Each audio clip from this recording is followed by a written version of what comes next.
पुष्पा 2 का नया reloaded version theatres में आया है, ये सबको पता चल गया होगा, बट ये कोई नहीं जानता उस एक्स्ट्रा 20 मिनट ने फिल्म की पूरी कहानी बदल के रख दी है।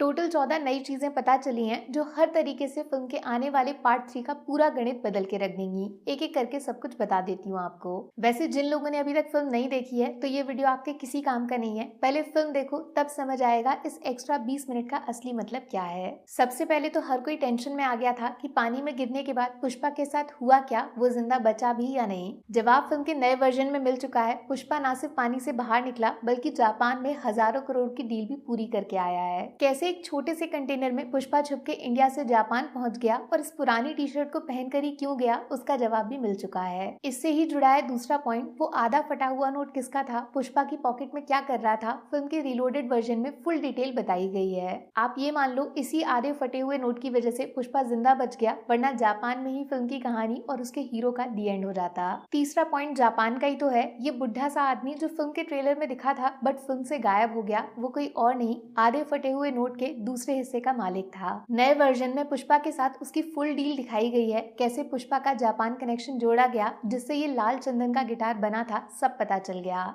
इसी डील से जो पैसे आए उससे ही निकला फोर्थ पॉइंट, माने अपने मिनिस्टर साहब को सीएम की कुर्सी पे बिठाने का पूरा प्रोसेस फुल डिटेल में बताया है। और पांचवा पॉइंट तो सबसे बड़ा सरप्राइज हो गया, क्योंकि जक्का रेड्डी, वो इंसान जिसने पुष्पा को सिंडिकेट में शामिल किया, वो पुष्पा 2 में ही मारा जा चुका है। याद है आपको वो MH नंबर की कार जिसके बारे में हर कोई पता लगा रहा था, उसके अंदर जक्का रेड्डी बैठा था। और छठा पॉइंट तो सपने में भी नहीं सोचा होगा, वो बड़ा वाला मेन ड्रग डीलर, उसका गेम भी खत्म कर दिया गया। MH वाली गाड़ी में दूसरा बंदा यही था। कमाल की बात जानते हो, जापान में पुष्पा का जो माल गया वो किस डीलर के पास पहुंचने वाला था, उसका जवाब सिर्फ ये बंदा जानता था। और ये डील कभी पूरी ना हो पाए, इसीलिए शेखावत ने इसको मार के जापान का पूरा कनेक्शन ही तोड़ दिया। इसीलिए पुष्पा को खुद कंटेनर में बैठ के जाना पड़ा। सातवां पॉइंट थोड़ा फैमिली ड्रामा वाला है। पार्ट 1 में पुष्पा के बचपन में उसके पापा ने जो चेन पहनाई थी वो बड़े भाई ने छीन ली थी। इस बार रिलोडेड वर्जन में दिखाया कि क्लाइमेक्स में बॉम्ब ब्लास्ट से ठीक पहले वो चेन पुष्पा को उसके भैया ने वापस पहना दी है। हम साथ साथ हैं। आठवां पॉइंट थोड़ा अडल्ट ऑडियंस के लिए है, 18+ वाले लोग समझ जाएंगे। वो इशारों में जो थोड़ी सी बातचीत पुष्पा और शेखावत के बीच हुई थी बैलगाड़ी वाले सीन में, उसका थोड़ा सा एक्सटेंडेड वर्जन दिखाया है, जिसमें लेडी डॉन और उनके पति श्रीनू भी पुष्पा से इशारों में बात करते हैं और जवाब थोड़ा अडल्ट टाइप का मिलता है। जब देखोगे तो समझ जाओगे।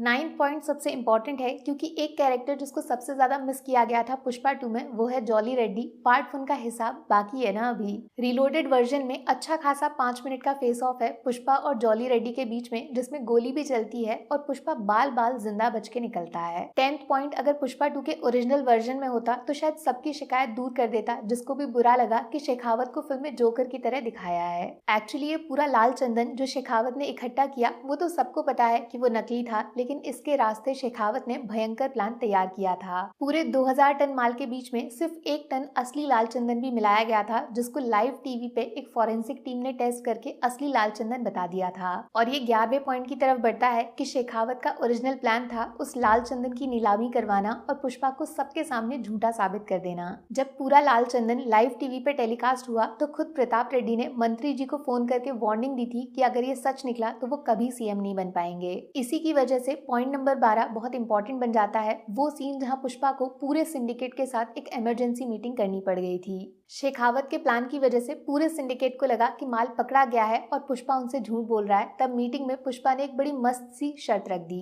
अगर शेखावत के पास जो माल है वो असली है तो बाकी सिंडिकेट को उनका पैसा खुद पुष्पा देगा, लेकिन अगर पुष्पा के पास असली माल है तो उसको बेच के जो पैसा आएगा उसमें से एक फूटी कौड़ी भी किसी को नहीं मिलेगी। बस यही तो पॉइंट नंबर 13 है। पुष्पा के जापान जाने का रीजन सिर्फ लाल चंदन की डील करना नहीं था, वो जापान के सबसे पावरफुल आदमी के साथ हवाला का काम कर रहा था। इसीलिए वो जो आधा फटा हुआ नोट फिल्म की शुरुआत में पॉकेट से गिरता है वो कुछ और नहीं, हवाला के पैसे वापस लेने का सीक्रेट तरीका होता है जो पुष्पा को उसी जापानीज डीलर ने समझाया था।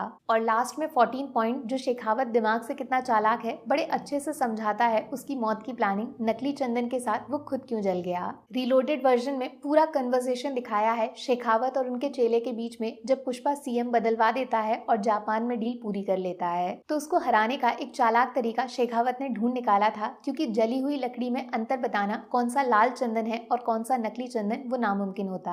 बस एक चीज जो मैं इस एक्सटेंडेड वर्जन में देखना चाहती थी, उस स्कल मास्क के पीछे से बाहर निकलता हुआ विजय देवरकोंडा का चेहरा जिसने लास्ट में बॉम्ब ब्लास्ट किया था। बट सुकुन सुकुमार सर ने उस चीज को छुपा लिया है। इवन एक सीन लीक हुआ था जिसमें शेखावत को जिंदा निकाला था, बाकी पुलिस ने वो भी इस नए वर्जन में नहीं डाला गया। तो बॉस, ये 14 नए पॉइंट्स आने के बाद पुष्पा 3 की जितनी थ्योरीज हम लोग दिमाग में बना रहे थे उन सब पे पानी फिर चुका है। क्योंकि इंटरनेशनल ड्रग डीलर मर गया, जॉली रेड्डी ने पुष्पा से हाथ नहीं मिलाया क्योंकि उसका भाई भी मर गया, और तो और शेखावत ने इतना बड़ा गेम कर दिया। मुंबई वाली नंबर प्लेट की गाड़ी के अंदर कौन था वो भी पता चल गया, प्लस जापान से पुष्पा का कनेक्शन भी दिखा दिया जिसने उसको जिंदा बचा दिया। अब पार्ट 3 के लिए टोटल नई कहानी आएगी जिसका कनेक्शन वो वेयर इज पुष्पा वाले वीडियो के साथ तगड़े तरीके से जुड़ा है। मैं बता रही हूँ, वो शेखावत ने जो असली नकली का गेम किया है और प्रताप रेड्डी की आधी फैमिली को खत्म किया है वो बहुत भारी पड़ेगा। अब तो जेल में जाना पड़ेगा, जेल का पानी पीना पड़ेगा, पुष्पा को जेल से भागना पड़ेगा और जंगल में शेर से लड़ना पड़ेगा। बाकी आगे आप दिमाग लगाओ, थिएटर में पुष्पा दोबारा देख कर आओ। Take care, bye bye.